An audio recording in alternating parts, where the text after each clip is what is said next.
ka-foreheads! Good morning! Ay, afternoon na pala, no?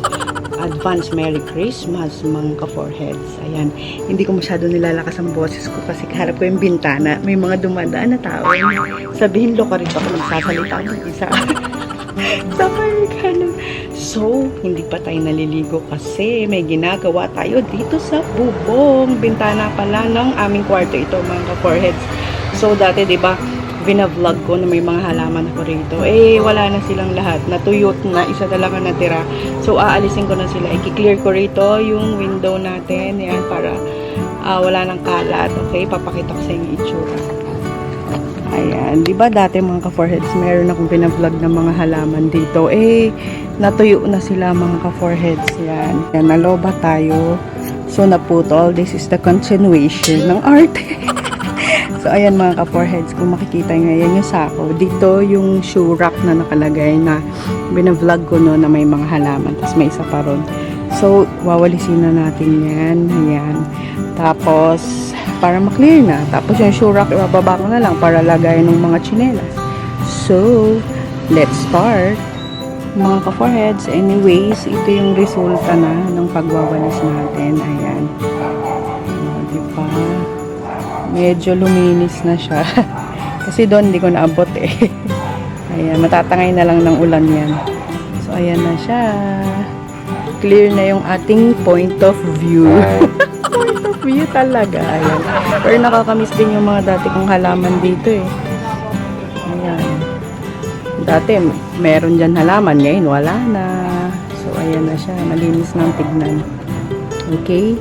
So, yun lang mga ka-foreheads. Update tayo mamaya. Mga ka-foreheads, diba sabi ko kanina, hindi ko na maabot yung kalat doon. Tatangay na lang ng ulan. Ayan, umuulan na siya. Pero, mahina lang. Ayan, pero at least, diba, maaano-ano na yung mga alikabok. Okay? So, ayan.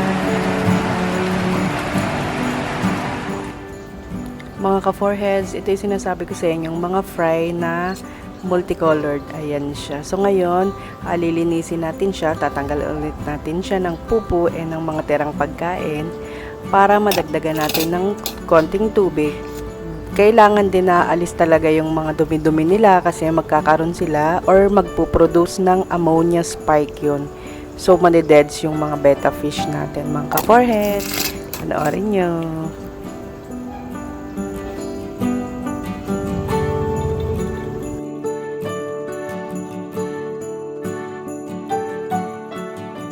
Ayan na siya mga ka-foreheads. Nalinis na natin sila. Pwede na natin silang pakainit.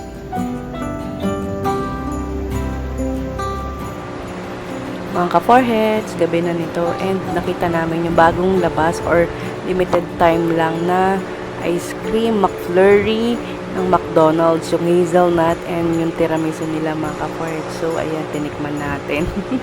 So, masarap naman siya, pero mas gusto ko pa yung hot fudge nila na vanilla and chocolate lang mga ka-foreheads. Ewan ko ba? Ayaw kasi nung masyadong maraming sahog-sahog. Pero yun lang. Tapos, umorder din kami ng french fries and cheeseburger mga ka-foreheads. So, ayan, kain tayo.